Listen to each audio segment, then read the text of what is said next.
सवाल बनता है कि पाकिस्तान के अंदर क्या वाकई में इतनी खराब स्थिति है। तो यहां पर एक कॉन्ट्राडिक्ट आंसर आता है जो हम आपके साथ में बात कर रहे हैं। आप और हम बात कर रहे हैं कि पाकिस्तान में खरीदने के लिए पैसा नहीं है, लेकिन चीन ऐसी स्थिति में पाकिस्तान को एक फेल नेशन नहीं होने देगा। क्यों नहीं होने देगा, इसके बारे में मैं आपको चर्चा कर रहा हूं।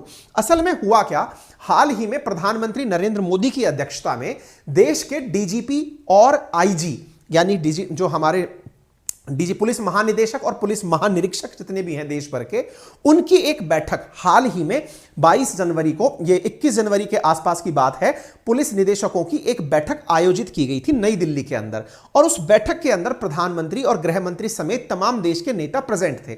वहां पर पुलिस के अधिकारियों के द्वारा नेशनल सिक्योरिटी एडवाइजर डोभाल साहब के सामने भी यह बात उजागर की गई कि सर, हमें लगता है कि पाकिस्तान के पास पैसा नहीं है, लेकिन इसके बावजूद भी चीन किसी भी हालात में यह नहीं चाहेगा कि पाकिस्तान के पास पैसे की कमी हो।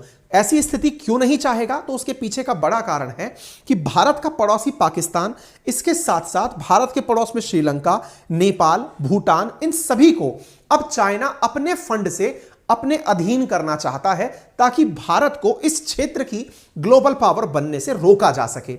इस बात को पुलिस के द्वारा यहां पर सरकार के सामने एक पत्र प्रस्तुत करके बताया गया कि यदि हम यह मानते हैं कि ये एक फेलियर नेशन हो जाएंगे तो नहीं, ऐसे समय पर चीन इनको बचाने वापस बाहर आएगा। जब यह बात निकल कर आई तो फिर एक बड़ा सवाल बना कि अगर ऐसा है तो फिर हमारी तैयारियां क्या हैं। क्या हम अपने हाथ से श्रीलंका को, बांग्लादेश को, नेपाल को, चाइना, इसको, पाकिस्तान को, हमारे बॉर्डर को, इन पर हालात को ऐसे ही बिगड़ने देंगे या कुछ हम करेंगे।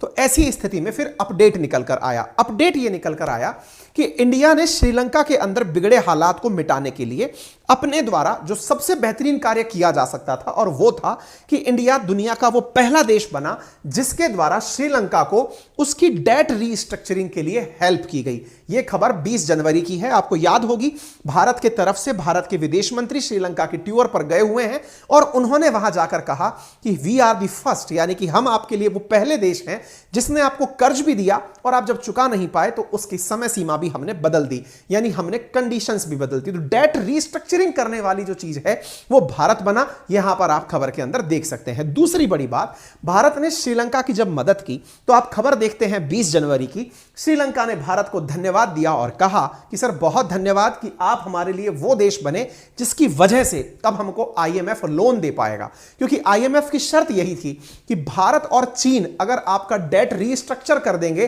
तो ही हम आपको लोन दे पाएंगे।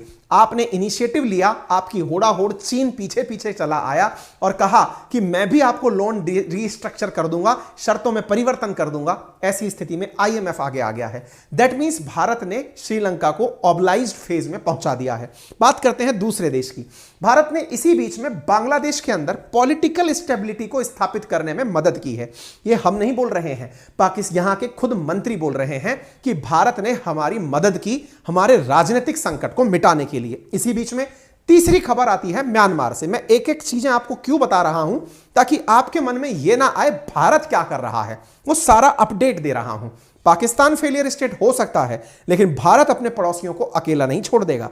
भारत ने म्यांमार के साथ भी हाल ही में अपनी करेंसी के अंदर व्यापार के लिए हमारी जो फॉरेन सेक्रेटरी हैं उनके द्वारा वहां की जो मिलिट्री चीफ हैं उनसे मुलाकात की। क्यों? क्योंकि वहां पर मिलिट्री का शासन है। आप यहां पर खबर देख रहे हैं 22 नवंबर 2022 की, जिसमें खबर निकल कर आती है कि भारत की तरफ से म्यांमार के साथ दोस्ती की गई और कहा गया आप चिंता ना करें, आप अपनी लोकल करेंसी में हमसे व्यापार करिए अगर डॉलर नहीं है।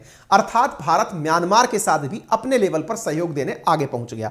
इतना ही नहीं, जहां बात सरहदों की हो तो सरहदों पर भारत की तरफ से भारत के जो मनोज पांडे जी हैं, आर्मी चीफ जनरल जो हैं हमारे, उनके द्वारा मिलिट्री प्रिपेयर्डनेस को जांचने के लिए एलएसी का टूर किया गया, जो कि हाल ही की खबर बना। यानी इंडिया अपने लेवल पर अपनी बॉर्डर और अपने पड़ोसियों की पूरी तरह से तैयारी कर कर चल रहा है।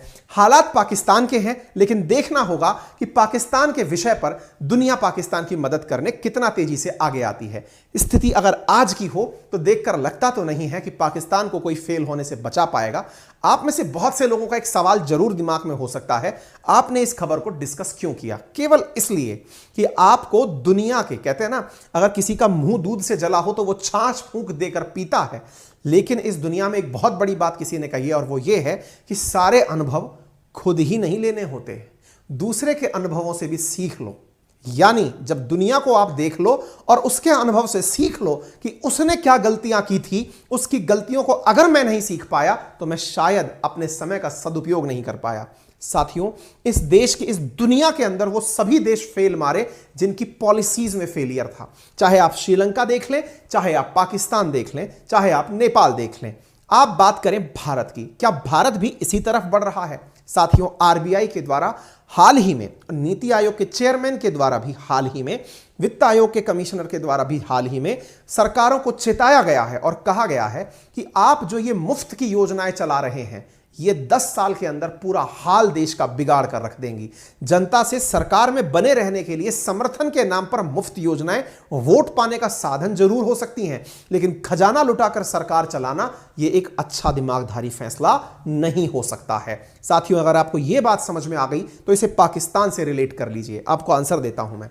आपके दिमाग में प्रश्न बना होगा कि पाकिस्तान के अंदर बिजली का उत्पादन तेल से क्यों होता है? हमारे देश में तो कोयले से होता है, हमारे देश में तो सोलर सिस्टम से होता है, इनके यहां पर तेल से उत्पादन क्यों होता है? कारण जान लीजिए साथियों।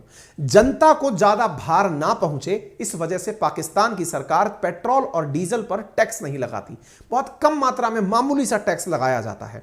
उन्हें डर लगता है कि टैक्सेशन लगाते ही जनता सरकार से उन्हें भगा देगी। इस वजह से तेल से, जो तेल इंपोर्ट हुआ, उसी तेल से, वो तेल इतना सस्ता पड़ता है कि वो कोयले से भी सस्ते हालात में बिजली उत्पादन में काम आ जाता है। अगर तेल महंगा हो तो अन्य वैकल्पिक स्रोतों के बारे में पाकिस्तान चर्चा कर सकता है। अगेन भारत पर आ जाइए।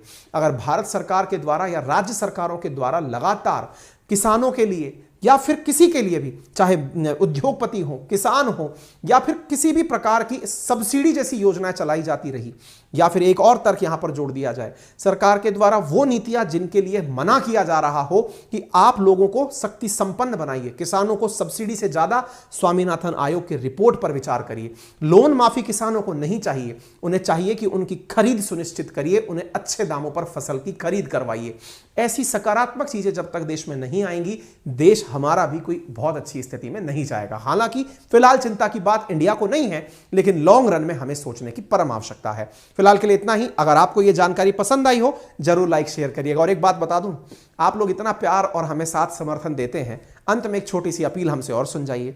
आपके वीडियो के नीचे राइट हैंड कॉर्नर पर एक लाल रंग का बटन है जिस पर सब्सक्राइब लिखा हुआ है, उसे दबा दीजिए। बस उसका कोई चार्ज नहीं लगता। हाँ, पहले से दबा रखा है तो दोबारा मत दबाइएगा, वो अनसब्सक्राइब हो जाता है। केवल एक ही बार वो क्लिक करना होता है जब तक वो रेड रंग का है, ठीक है?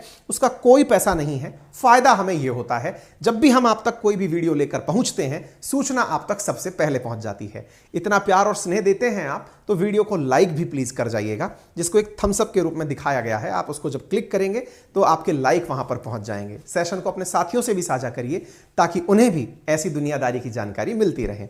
बाकी लिंक मैंने कमेंट बॉक्स में आपको नेक्स्ट लेवल का दिया है, आप जाकर वहां से उसे डाउनलोड कर सकते हैं। सेशन को इतना तसल्लीपूर्वक सुनने के लिए आपका तहे दिल से धन्यवाद। बड़ों का सम्मान करें, छोटों को प्यार दें और अपना व्यक्तित्व इस प्रकार से विकसित करें कि महिलाएं आपके साथ सुरक्षित और सम्मानित महसूस करें। Take care.